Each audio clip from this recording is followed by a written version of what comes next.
Biden continues his gas price blame game over sky-high prices, making ignorant demands of gas stations as he gets schooled by fellow Dems. We will speak with an oil and gas distributor for their take. The average price for a gallon of gas was only $2.39 when Joe Biden entered the White House. His policies have ruined a lot of things, especially reasonably priced gas. Today's national price sits at more than double what it was 17 and a half months ago, now at $4.80, and the price has been gradually coming down recently, off an all-time high of over $5 a gallon in June. So it was quite an opportune time for POTUS to tweet out a challenge to the companies running gas stations and setting prices at the pump. Bring down the price you are charging at the pump to reflect the cost you're paying for the product, and do it now, he tweeted. The press secretary doubled down on this message this afternoon. When you look at the crude oil and when you look at wholesale oil prices as well, they've declined about 15%.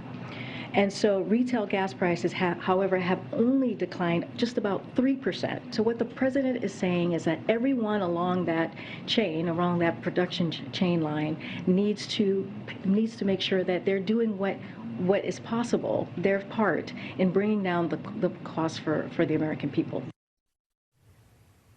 It'd be nice if the president did his part. So what's the real story behind retail gas prices? Joining us now is Jay Young. He's the CEO and founder of King Operating and the author of The Upside of Oil and Gas Investing. Jay, thanks for joining us tonight. Thanks, Jen. Thanks for having me on again.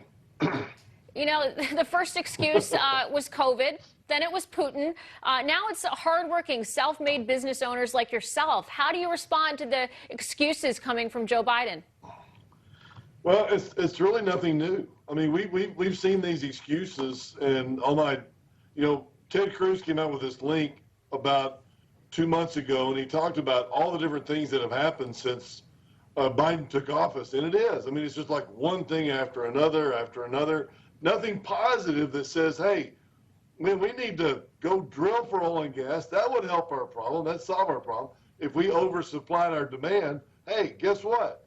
We would have less oil prices. Remember the drill baby drill days of Donald Trump? That's the same thing that happened. So we were $2, $2.20 as you said, or $2.39 when he came in. But that's exactly what we need to be doing right now, which is drilling. I mean, I don't know how anybody in the world thinks that oil companies are the ones that set the prices, or gas stations, or 3%, 15%. I don't. Man, all I know is that it's harder to drill for oil and gas in the United States right now than it has been in a long time. And it's not only the federal government, but it's also the state governments. I mean, Wyoming, Colorado, it's hard to drill wells up there to get a permit to start drilling. Texas, Kansas, and Oklahoma, hey, we can get a permit tomorrow, no question. Yeah. But it's just harder in some states. And even Jeff Bezos calling out the president for that tweet, saying, obviously, it's a deep misunderstanding of economics. And, we see gas prices dipping now. They tend to go up over the summer months. Obviously, a lot of people hitting the road, taking vacations. Now forecasters, they're warning that oil prices could go up 240% as Russia slashes output amid sanctions. I mean, how high, Jay, do you think these prices could go here in the U.S.? And what's it going to take for us to see prices below $4 a gallon again? Yeah, well, we've got to start to drill again, and we need to oversupply our demand, and our demand is going to continue to stay strong, and it will for a long period of time. I mean, J.P. Morgan came out last week and said, you know what, if Russia bottlenecks and we don't buy any Russian oil, we need 100 million barrels a day in the world, and they said it could be $380. Now, let's don't go there. I think that prices are set at the $80 to $90, $100 a barrel. It's going to go down, but then it may have some spikes to 150 or 60. But I just don't see the numbers come down for a long period of time because, hey, what's the positive about this? I mean, nobody's out there telling the private equity companies to drill. And Exxon makes $6 billion in the first quarter of this year, and they spend $10 billion buying back their stock instead of drilling and getting a rig and drilling for more oil and gas to help us with the supply. They're instead buying back their stock or giving money back to dividends and to shareholders.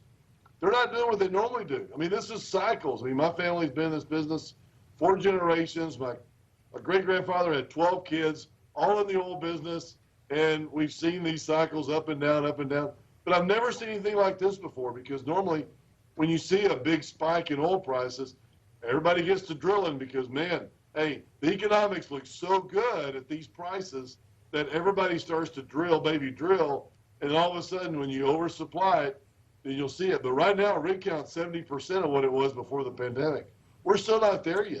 And I don't know what it's going to take to get there. And Jay, I wonder how all these hardworking Americans, how much longer they can put up with these prices. You know, the Biden administration basically said recently, as long as it takes. I saw a poll in the New York Post today. 4 in 10 Americans say they're facing economic hardships right now. And obviously, the gas prices, the prices at the grocery store, that is not helping. And I don't know how long these folks can sustain it. Jay Young, we thank you so much for being here. Great to have you. Thanks, Jen. Thank you. Anytime.